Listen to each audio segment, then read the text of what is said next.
Okay, so I was going to go through Storm, just Storm deck, but yeah, finally got my Brighter Flames, and then a couple of days later they banned the modern bannings. They banned Ponder Preordain Brighter Flame, which kind of bummed me over a bit.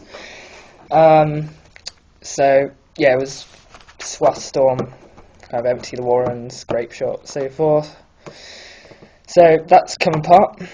And so I figured until I work out what I'm doing, I thought I'd just put something together for casual play. So it's kind of a Counterburn Ascension deck. So we've got 21 mountains and islands, usual fare, it's blue red obviously. And got three Pyromancer Ascensions here. Didn't really see the need for a fourth one. If you draw into it, it's kind of a bum. You only need really max two, and usually only one in play. So I'm quite happy playing three. You could place four, I guess, but again, it takes out a counter spell or a burn spell or a draw spell. So three of these. That's obviously the main focus of the deck. Pyromancer if you can get it off. And then this isn't modern legal, by the way, this is just casual. So I've got my 4 Preordains, fairly straightforward, like best card filter, and that's like not, well, it is banned now, but in recent years. So 4 Peer of Depths, also insane. With an Ascension off, it just gets ridiculous. Drawing 10 cards deep into your deck. So yeah, really good. And it's like they're. Sorry about that. It's like decking.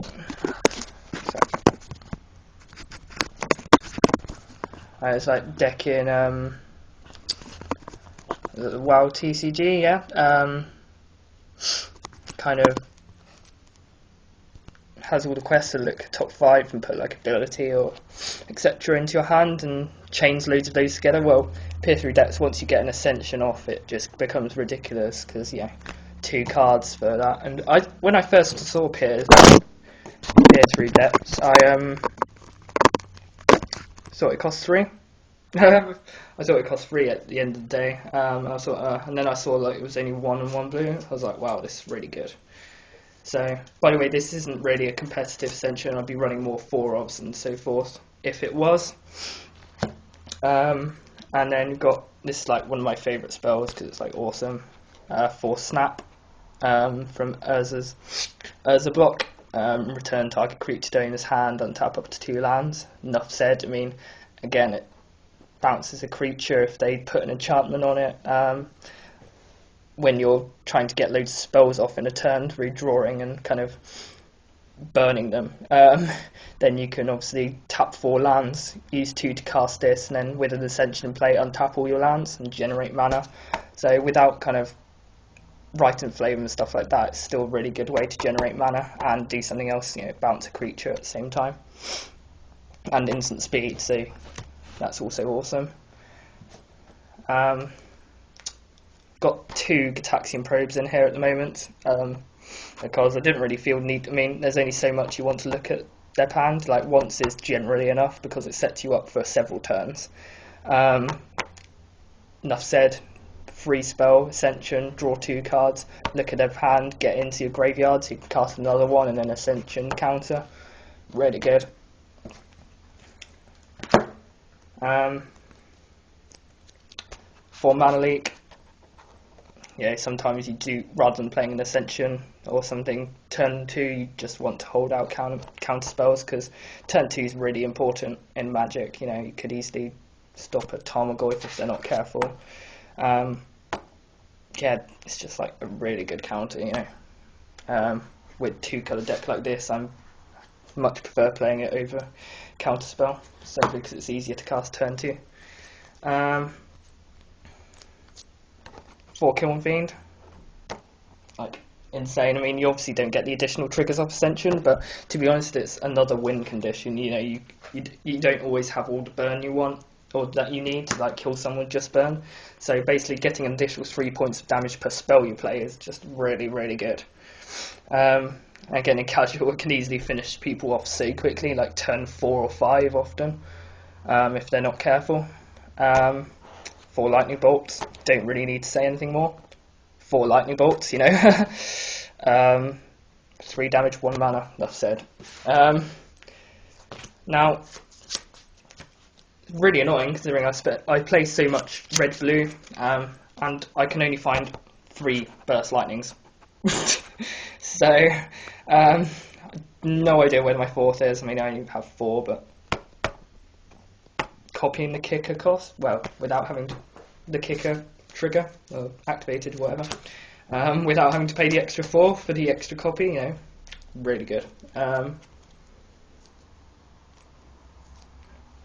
It's like, just really good.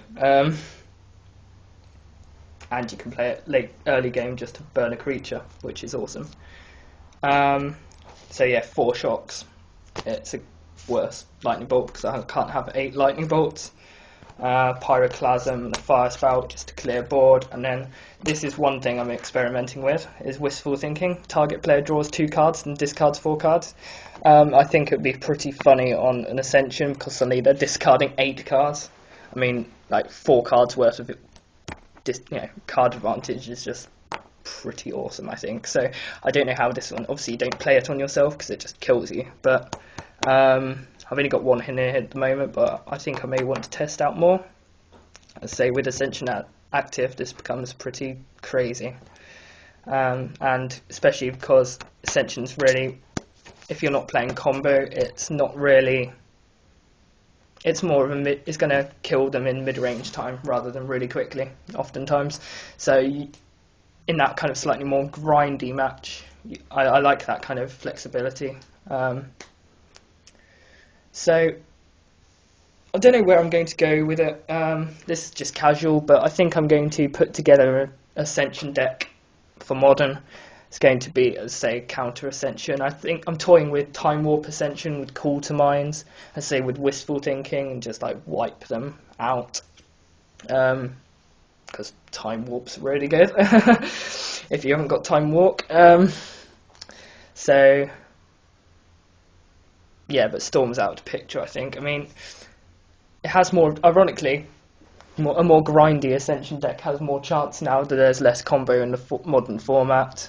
You know, yes, there's going to be Affinity and Zoo, which you're going to need to be able to deal with, but hopefully you should be packing enough burn that you can often clear their Tarmogoyf before it gets too large, kill their Nakato, etc.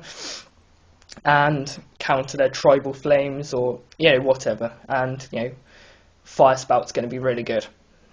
Going to be playing that a lot, Fire Spout. Especially without Bitter Blossom in the format, you know.